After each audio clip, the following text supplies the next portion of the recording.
Мне X вышел. Қайырлы күн, ардақты ағайын. Міне бүгін өнер эстафетасын алып, маған бұйырған екен. Бүгін міне сіздермен жүздесіп отырмын. Ал енді әрине мынау тікелей эфирде жүздескенде мынау бүкіл елімізде жаман індет болып жатыр. Әрине осы індет тек қана біздің елімізге, әрбір отбасымызға емес, бүкіл халыққа түскен бір ауыр індет болып тұр. Әрине, бұл болашақта бүкіл халқымызға, бүкіл әлемге, бүкіл экономикаға тиетін әсері әрине орасан қиын. Бірақ екінші жағынан бұл індет барлығымызды сабамызға түсірді. Үй деймізге алып келді. Әрқайсымыз отбасымызға оралдық. Және де не үкімет, не заң жүзінде сабаңа түс дегенді тыңдамайтын бүкіл әлем халықтары үйлеріне келіп, сабасына түсіп ойланып жатыр. Ол адам баласы жер бетіне неге келді? Біздің мақсатымыз не? Әлде тек ішіп жеу ме болса? Экологияның бәрін құрту ма? Жоқ, әлде бұдан ортақ бір шешім табу керек пе? Міне осындай проблема әрқайсымызға ойымызға келіп жатыр. Ұлы Абай бекер айтқан жоқ қой, тамағы тоқты, көйлегі көктік аздырар адам баласын деп. Әрине. Біздің мүмкін бірнеше үйіміз болар, бірнеше көлігіміз болар. Бірақ айналып келгенде бір үйде тұрамыз, бір көлігіміз. Сондықтан да ең бастысы адам болып қалу, ең басы ұрпақ қамын ойлау. Сондықтан бұл індеттің бір жағынан әрқайсымызға сабамызға түсіп, Тәңірінің жолын іздеп табуымызға көмектеседі ғой деп ойлаймын. Ал енді бүгінгі тақырыбымыз, менің негізгі алып отырған тақырыбым бұл қазанғап күйлерінің орындау ерекшеліктері деп аталады. Сондықтан осыған тоқтап кетейін. Ал енді біздер мынау күй дәстүріне келетін болсақ, бүкіл елімізде мынау арқа дәстүрі дейміз, Алтай тарбағатай дәстүрі дейміз, мынау батыс күйлерінің төкпе дәстүрі дейміз. Әрине соның өзінде, мысалы Батыс Қазақстанның төкпе дәстүрі дегеннің өзінде, сол төкпе дәстүрінің өзі де мектепке бөлінеді. Мынау ордада қалыптасқан төрегейлерінің тартысы, немесе адуынды кәдімгі ауыздықпен алысқан құрманғазының дәстүрі, немесе мынау сырбас, мынау Ақтау өңірінің, Маңғыстау өңірінің күйшілік дәстүрі, және мынау терең сырға, ойға толы қазанғап күйлерінің дәстүрі деп айтуға болады. Әрине, бұл күй дәстүріне келетін болса, осы әсіресе қазанғап күйлерінің фәлсафалық айтар ойы өте терең. Және мысалы құрманғазы күйлеріндегідей, бұнда кәдімгі буырқанып, әрбір буынды жеке-жеке тастап, кіші саға, үлкен саға деп, орта буын деп жататын болса, қазанғап күйлерінде олай емес. Әрбір буынды екшеп, байыппен сағаға бірнеше рет түсіп сөйтіп жатады. Ал енді бүгінгі осы әсіресе қазанғап дәстүрінде келетін болсақ, менің біріншіден осы орындау ерекшеліктеріне тоқтап келіп отыр. Егер күй ерекшеліктерін айтатын болсақ, бұл өзіндік бір қазанғапта, бір өзіндік бір мектеп. Соның ең бірінші мен мынау қағыстан бастағым келіп отыр. Бұл қағыс деген кезінде, бұл қазанғап дәстүрінде ұрлық қағыс деген бар. Бұл енді мынау әсіресе біздің күйшілік дәстүрде өзі мынау қалыптастырған терминология дейді. Сол бар. Мысалға сірке қондыру деген бар. Бұл сірке қондыру деген мынау зергерлерден келген, зергерлер әрбір күйге сірке қондырып тартады, яғни мәнерлеп зергерлер мысалға зергерлік бұйым жасағанда шетінен ноқатпен дөңгелек әдемілегенді сіркелеу дейді. Сондықтан да мынау соған күйшілерге осы сіркелеу, күйді әдемілеу, мәнерлеу деген терминологияны білдіреді. Ал енді күйдің қалеттерін толтырып жатыр деген сөз бұл. Мысалы күйші бір тыңдағанда кейде кейбір жерін іле алмай қалса, сол күйшіге тағы да барып, сол қалеттерін, күйдің жетіспеген жерлерін толтырады деп жатады. Ал міне осы сияқты қазанғап күйлерінде ұрлық қағыс деген болды. Яғни бұл бір қағыс алғанның өзінде де бірнеше дыбыс алып, байқалмай бір қағыс па, екі қағыс па, үш қағыс па ойналып жатыр, кейде байқалмай жатады. Міне осыны қазанғап дәстүрінде бар. Мысалға енді осыған мысал келтірсек, Мысалы көкіл күйін алайық, атақты Қазанғаптың фальсафаға толы көкіл күйі. Осында міне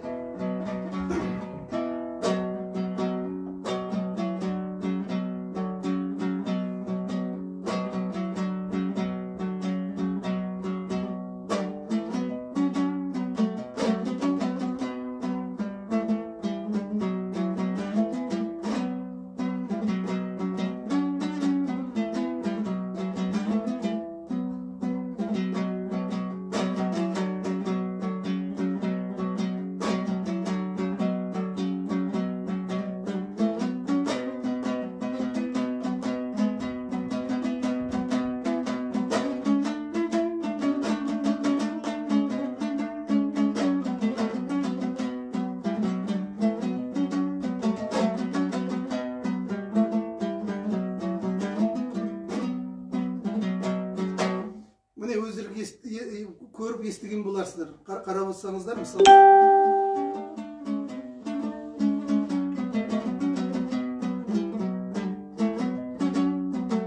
көрдіңіздер ме? Бір қағыста бірнеше дыбыс алып кетіп ұрлық қағыс жасайды.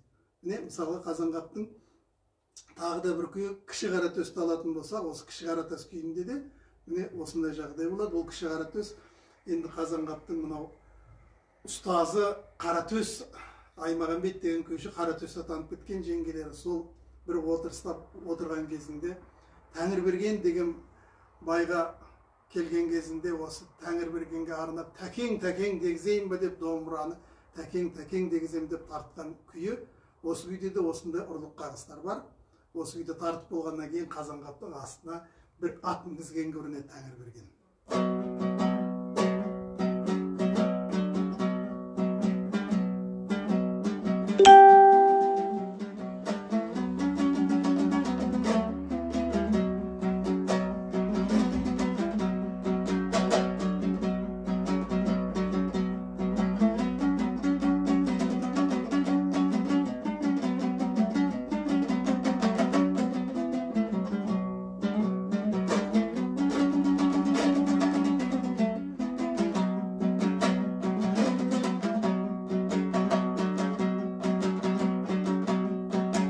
Естіп отырсыздар ғой. Әрине, бұлардың бәрі нотаға түспейді. Егер нотаға түсіретін болса, біздер деп түсіре салар едік. Ал орындағанда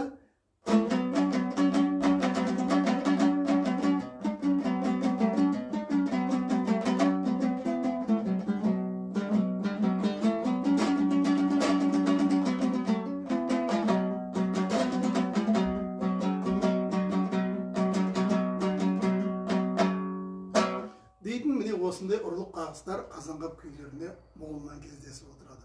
Бұл міне Қазанғаптың күй өрнектеудегі бір ерекшелігі деп ойлаймын. Ал енді Қазанғап күйлеріндегі ерекшеліктеріне тоқтала кететін болсақ, енді бұл Қазанғап күйлеріндегі бұл қалай айтсақ екен, күйді өрнектеу, дыбысты өрнектеу. Музыка тілінде біздер оны енді кейде мелизм дейміз, фаршлаг дейміз. Осындай Қазанғап күйлерінде де өте мол. Өйткені әрбір дыбысты өрнектеу, ол енді Қазанғаптың күйлеріне тән. Мысалға, Кәрәк желең күйін тыңдап көріңіздер. Осы Кәрәк желең күйінде, егер біздер нотаға түсіретін болсақ, бұл күйлерді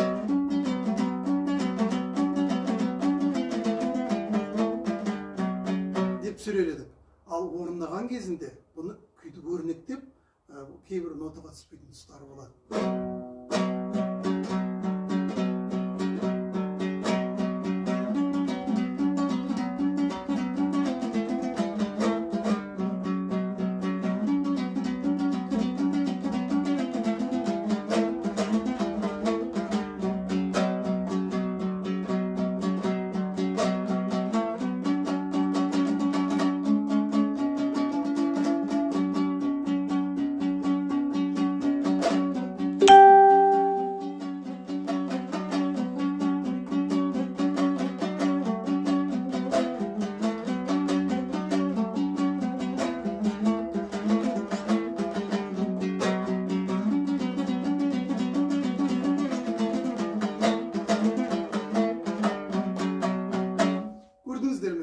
дыбысты әдемілеп, жаңағыдай өрнектеу міне Қазанғап күйлерінде тән. Міне екінші бір қасиеті деп ойлаймын.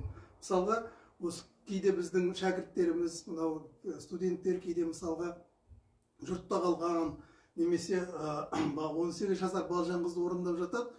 Бұл күйлерде де егер сол өзінің дәстүрінде өрнектерін пайдаланбаса, күй ақса бірдеме жетпей тұрады сияқты болады да тұрады.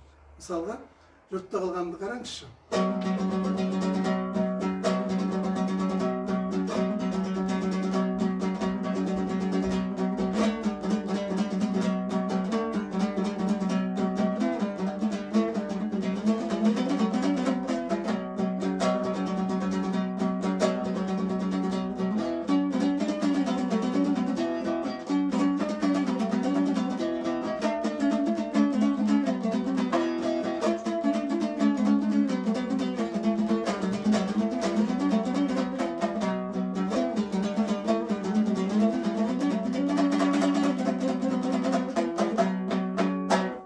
Естіп отырсыздар өздеріңіз.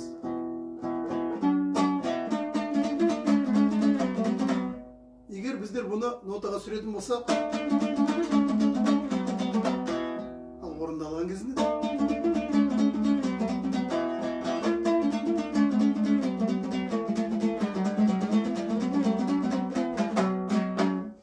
міне, бұда тағы бір ерекшелігі. Әсіресе 18 жасар балжан қыз күйлінде бұл өте көп пайдаланған. Мысалға,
естіп отырсыздар ғой.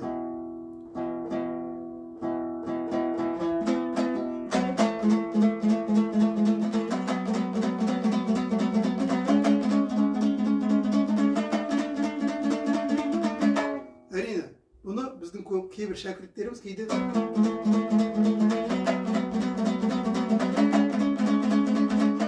деп орындай салады. Әрине, бұлай да орындауға болады, бірақ күй өзінің бүкіл ішкі сырын, бүкіл мағынасын аша қоймайтын сияқты менің ойымша. Сондықтан да әрбір дәстүрді, әрбір күйді, әрбір мәнеріне қарап орындаған кезде сол дәстүрге, сол мәнерге сай орындау керек сияқты. Өйткені мысалға, егер сырбаз дәулеткерлердің күйлерін алатын болсақ, ол жердегі күйдің құрылысы да төре тартысы дейді ғой, домбыраның мойнын көтермей кәдімгі тартқан кезінде.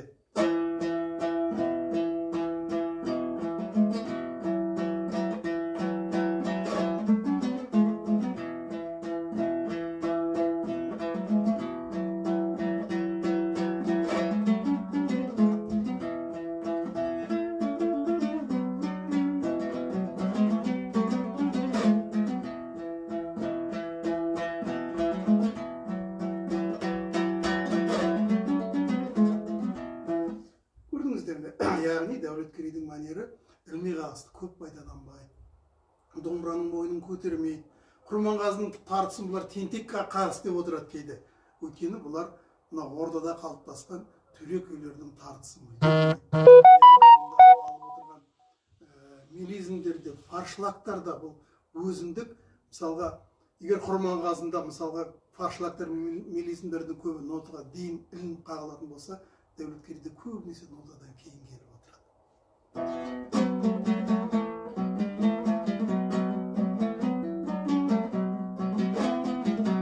Ал Құрманғазы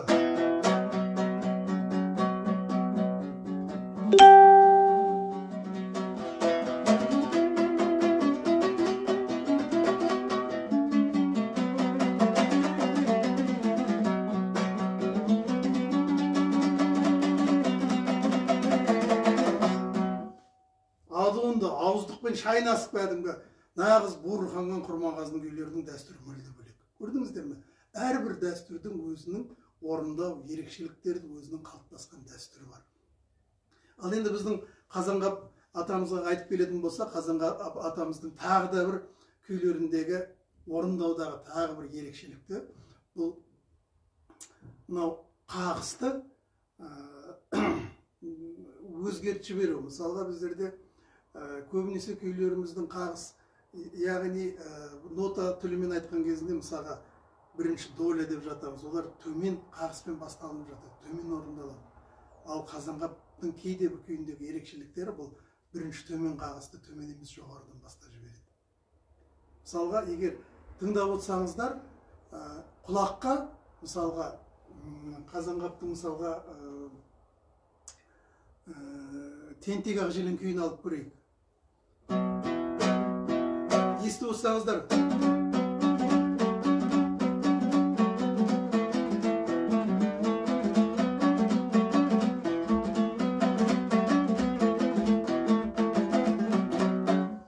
деп естіліп жатады. Ал орындалған кезінде бұл күйлер Қазанғаптың бір ерекшеліктері төмен, яғни төмен қағыс, музыка тілімен сильный доляны слабыйға айналдырып жіберудің арқасында бұнда полиритмия пайда болады. Яғни бір ритмнің ішінде екінші ритмді салып жібереді. Мысалға бұндай жағдай мен кейде Хачатурянның шығармасын тыңдағанда көп байқаймын. Біздің Қазанғап та сөйтіп жасаған сияқты.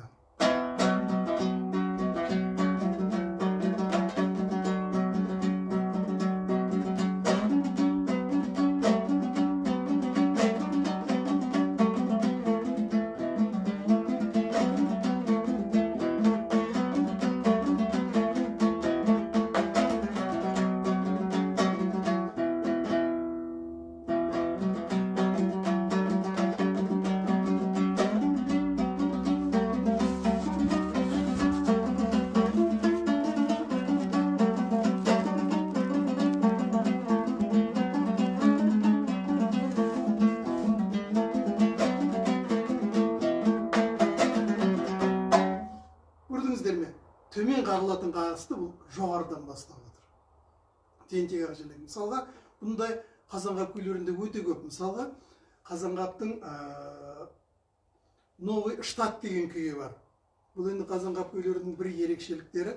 Мысалға, бұны мен өзім 4 Қазанғап шығармашылығын 4 бөлімге бөлуге болар еді. Мысалға, оның бір бөлігі Қазанғаптың ақжелең жанрындағы күйлері. Екінші бөлігі Қазанғаптың мынау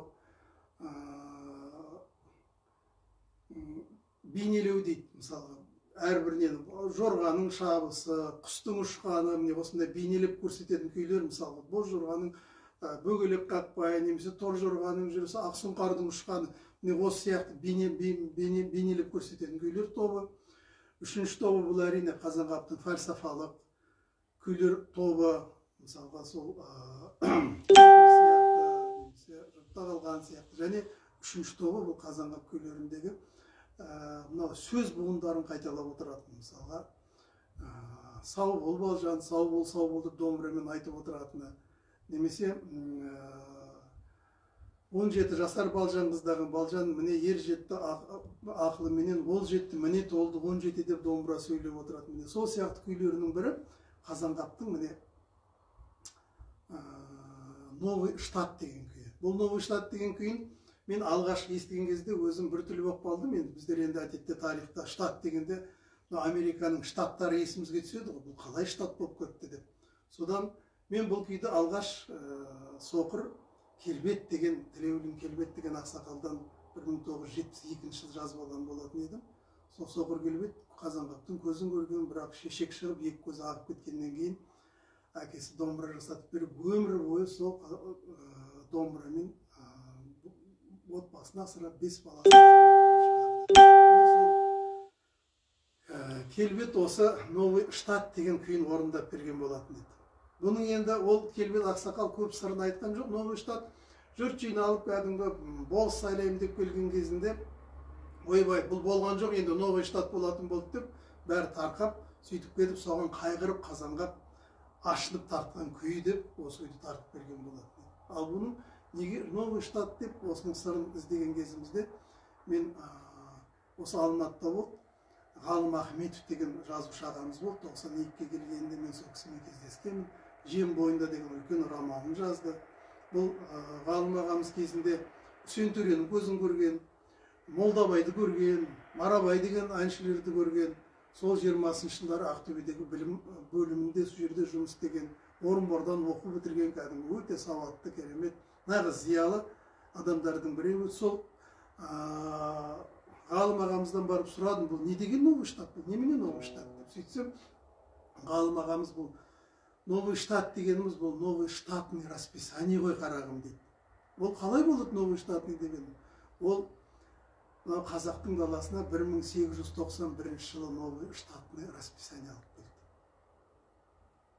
келді. Бірінші кезең бұл 1886-1887 жылдары болды. Екінші кезең реформа, мынау отаршыл орыс саясатының реформасы 1891 жылы болды. Яғни бірінші реформада егер қазақ даласы сол кездегі негізінде уезділерге бөліп тастады ғой қазақтардың. Бекініс, Ақтөбе бекінісі, Орал бекінісі, Семей, әртүрлі жаңа бекіністерге бөліп тастағаннан кейін, сол бекіністерде бұлар енді сол Ресейдің территориясы, Ресейдің жері деп, бірақ сол жерде тұрған үшін 1886 жылы бірінші реформа. Қазақтар тұруға қақысы бар, бірақ сол тұрған үшін олар салық төлеу керек деп, сол салықты белгілеген болатын. Ал 1891 жылғы жаңа реформадан кейін қазақ даласын облысты уездерге бөлу, уездерді ауылға бөлу, ауылнай сайлау, сөйтіп кәдімгі болыстыққа бөлу басталды да, волостной дейді ғой орысша. Сөйтіп басқару жүйесін жаңа ережесін енгізген болатын еді. Міне сол уақытта енді қазақтар қазақ даласында тұратын. Бүкіл жер меншігі, бүкіл жер, су, орманның бәрі Ресей патшалығына бағынады деген, соның меншігіне айналады деген жарлық шығады. Яғни қазақтар ол жерде тұруға қақысы жоқ, бүкіл қазақтар даланы тастап шөлейтшілігі ығысу керек деген жаңа реформа пайда болады. Ал ол жерде тұратын жаңағы болыс, ауылнайларды ол патша үкіметі өздері сайлайтын болады. Өздеріне керекті адамдарды. Міне сол кезде Қазанғаптың шығарған новый штат деген күй, жаңағыдай домбыраның өзі новый штат деп зарлап тұратын күйлерінің біреуі. Бұны 1906 жылы Орынборда архивный комиссиясы Қазанғап пен Көшелек деген екі кетенің жырауын тыңдаған кезінде сол Қазанғап осы күйді орындап берген. Сонда Карлсонның жазғаны бар, это мелодия грустного тона отчасти, где говорит о введении нового положения казахской степи. Міне біріне-бірін жалғасып жатырған осы күй бізге жетті. Міне осы Қазанғаптың новый штат деген күйінде жаңағы мен айтып отырған қағыс түрлері кездеседі. Яғни біз айттық қой, мына төменгі қағысты Қазанғаптың бір ұлылығы жоғары қағыс арқылы өрнектеп алып кетті.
қарап отырсаңыздар, Қазанғаптың ұлылығы төменгі қағысты төменгі, яғни сильный доля дейміз ғой музыкалық тілмен айтқан кезінде, соны жоғарыдан бастау. Көрдіңіздер ме?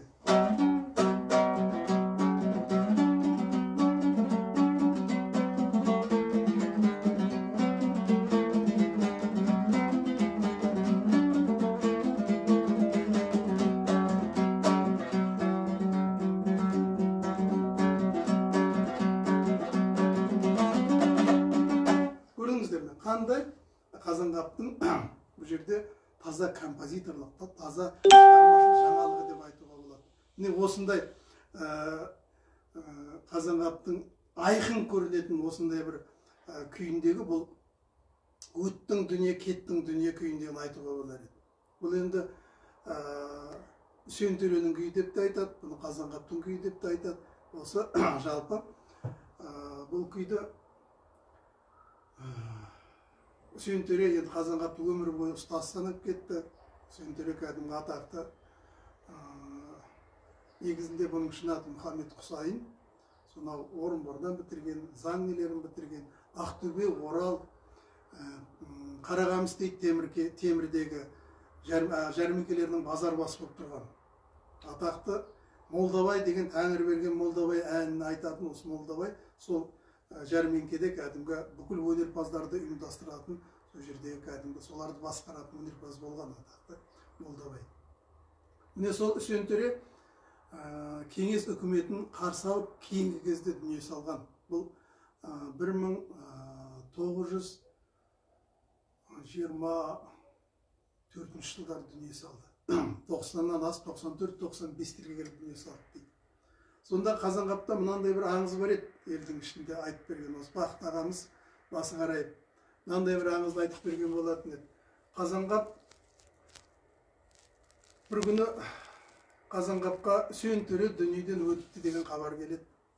Қазанғап қасында шәкірті Кәдірәлі Ержанов бар, Кәдірәліні алып, сол теріс бұтақтың бойына, мына Ақтөбенің жанында өзінің ставкасы бар екен, сол жерге келеді. Келсе бүкіл ел шулап жатыр дейді.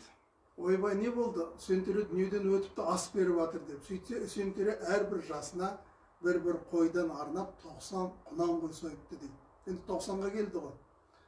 Сөйтіп аяқ жетер жердегі адамдардың бәрін шақырып үлкен ас беріп жатыр дейді. Сол асқа бүкіл ел келеді, халық келеді, келіп енді дауыс шығарып, айқайлап көрісейін десе, Үсен Төренің өзі жүр дейді. Халық ойлайды, бұл қалай бұл? Бұл Үсен Төре алжып кетті ме? Әлде Үсен Төре бұл байлығын масаттанып шашып жатыр ма? Бұл қалай деп. Сонда бүкіл халық ел жиналғанда Үсен Төре ортаға шығып, халқының ортасына сөз сөйлепті. Ал халқым, мен кемтіксіз 90 жыл өмір сүрдім. 90 дәуір сүрдім. 90 жыл ел беледім осы өмірімде. Осы 90 жыл өмірімде мүмкін біреуге тілім тиген шығар, біреуге зәбірім тиген шығар. Мүмкін біреудің таяғын біреуге алып берген шығармын. Мен мынау көзімнің тірісінде халқым сіздермен ырзаласайын деп едім. Мен өлсем балдар ас бермейді емес, ас береді. Бірақ малды жаным үшін жинадым. Көзімнің тірісінде ырзаласым келіп отыр. Малы кеткен малын алсын, ақысы кеткен ақысын алсын. Осы өмір мал берсеңде тұрмайтын дүние, өткіншік дүние деп жаңағы жерде бүкіл халықпен ырзаласып, сол жерде молдаң бол, қожаң бол, төрең бол, қараң бол, бұл дүниеден бәрі де өтпекші. Тек ең бастысы артында өлмейтін сөз қалдыру, іс қалдыру деп домбырасын алып, өттің дүние, кеттің дүние деп күй тартқан көрінеді. Сонда 90-ға келген саусақ сәл сыр беріп, сағасына келе бергенде домбыраны Қазанғапқа беріпті. Ай, Қазанғап жан, мынау күйде сен аяқташы деп. Сонда Қазанғап осы күйді өрнектеп аяқтаған. Сонда егер қарап отырсаңыздар, күй негізінде музыка тілімен айтқанда 5-8-лікпен жүріп отыратын күй ғой.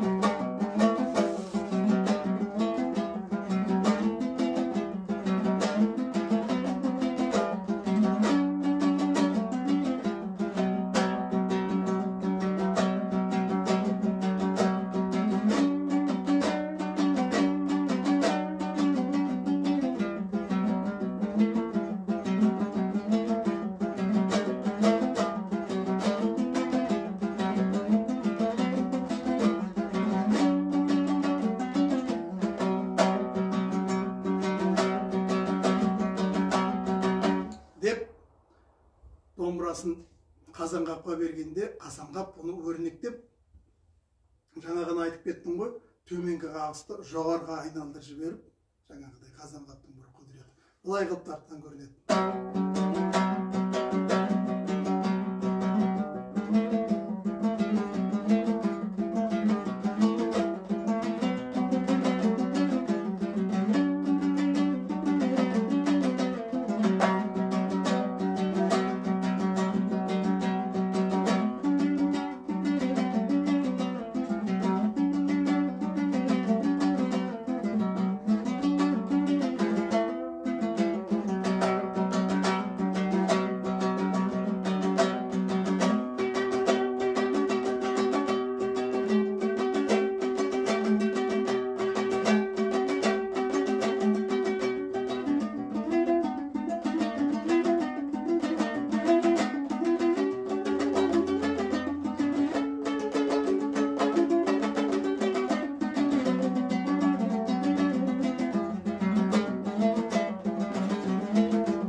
Деп қарасаңыздар, Қазанғаптың қаншалықты жаңағы күйді өрнектеп 5-8-ді күйді, яғни қағысты, мынау жаңа айттық қой, төменгі қағысты жоғарғы бастаудың арқасына